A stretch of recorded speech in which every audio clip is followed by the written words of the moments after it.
Hello everyone, আমি অনির্বাণ। আমাদের channel আপনাদের সকলকে স্বাগত। এই ভিডিওতে আমি কথা বলতে চলেছি ভাইদা সিনেমাটির রিভিউ নিয়ে। তো চলুন ভিডিওটি শুরু করা যাক।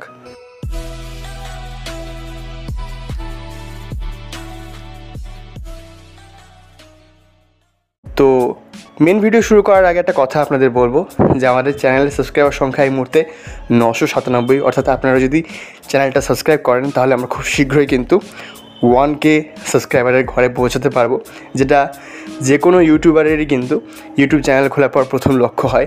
তো ভিডিওটা আপনারা এনজয় করুন এবং আমাদের চ্যানেলটি প্লিজ সাবস্ক্রাইব করুন। তো চলুন মেন ভিডিওটি শুরু করা যাক।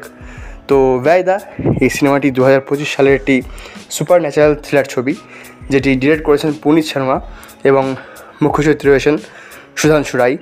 আর এই সিনেমাতে কিন্তু আমাদের স্টার প্লাসের মহাভারতে যিনি শ্রীকৃষ্ণের রোল করে খুব পপুলার হয়েছেন সৌরভ রাজজৈন, তিনিও কিন্তু রয়েছেন। এবার দেখুন, এই সিনেমাটি আমি যদি এক লাইনে রিভিউ করি তো বলবো যে এটা একটা ঠিকঠাক ভালো সিনেমা। এখনও পর্যন্ত এই সিনেমাটি কোনো OTT প্ল্যাটফর্মে নেই, তো আপনারা একটু ইন্টারনেটের ইউজ করে নেবেন। এবার আমি যদি সিনেমাটার বিষয়ে কথা বলি তো এই সিনেমাটাতে ভালো দিক রয়েছেই, কিন্তু খারাপ দিক একটু বেশি রয়েছে। প্রথমত ভালো দিক নিয়ে যদি কথা বলি তো এই সিনেমাটির যেরকম কোর প্লটটা বাছা হয়েছিল, আমি কোনো গল্প বলবো না, সেই কোর প্লটটা অসাধারণ।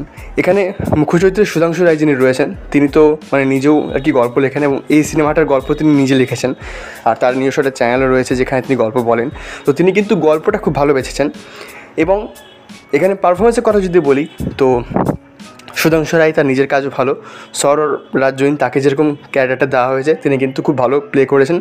এবং এখানে সুধাংশু রায়ের যে চরিত্রটা ওই গ্রামে যাওয়ার পরে যার সাথে আর কি ঘোরাফেরা করে তার কাজটা খুব ভালো। তাকে যেরকম একটা বেশ ন্যাচারাল কমেডির কাজ দেওয়া হয়েছিল তিনি কিন্তু খুব সুন্দরভাবে সেটা প্লে করে গেছেন। এবার এই ছবির ব্যাকগ্রাউন্ড মিউজিক সেটাও বেশ কিছু জায়গায় খুব ভালো কাজ করে এবং খুব এখানে অ্যাকশনও বেশ ভালোই রয়েছে।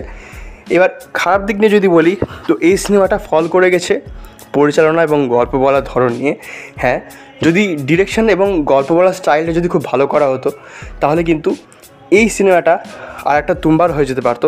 আমি বলছি না যে তুম্বারের মতো হরার ছবি হতো, কারণ তুম্বার খুব আন্ডাররেটেড ছবি ছিল এবং এই ছবিটা কিন্তু খুব আন্ডাররেটেড। তো যদি সেরকম কাজটা করা হতো, সেরকম যদি ডিরেকশন এখানে দেওয়া হতো, সেভাবে যদি প্রেজেন্ট করা হতো, কিছু জায়গায় ক্যামেরা ওয়ার্ক ভালো নেই, কিছু জায়গায় অ্যাকশন কোরিওগ্রাফি একটু গন্ডগোল রয়েছে, আর ক্লাইম্যাক্স পোর্শন যেটা হয়তো আরও খুব ভালোভাবে প্রেজেন্ট করা যেতে পারতো সেটা কিন্তু অতটা এফেক্টিভলি হয়নি। তো সিনেমাটার সত্যিই দুর্বলতা রয়েছে।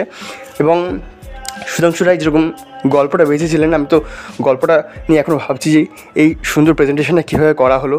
কিন্তু আলটিমেটলি গল্পটা যত ভালো হোক, একটা ডিরেকশনের ব্যাপারও থাকে। যদি কোনো একটা ভালো পরিচালক এই ছবিটা পেতেন তাহলে হয়তো সিনেমাটা খুব ভালো হতে পারতো। তো প্রায় 1 ঘন্টা 50 মিনিটের কাছাকাছি ছবিটা। আর এখানে হ্যাঁ, আর একটা বিষয় আমি বলবো যে ইন্টারভ্যালটা খুব হট করে হয়ে গেছে, যেটা একটু দেখতে বিরক্ত লাগে। বাট গল্পটা কিন্তু ভালো ছিল। আমি রেকমেন্ড করবো যে আপনারা অবশ্যই একবার দেখুন। এরকম ছবি আমরা দেখবো, এটা নিয়ে লেখালেখি করবো, তবেই অনেক যারা আর কি নতুন নতুন লেখক পরিচালক রয়েছেন তারা বেশ ভালো ছবি বানাতে এনকারেজ হবেন। তো এই ছিল আমার ভিডিওটি ভালো লাগলে লাইক করুন, কমেন্ট করুন, শেয়ার করুন, আমাদের চ্যানেলটি সাবস্ক্রাইব করুন। ধন্যবাদ।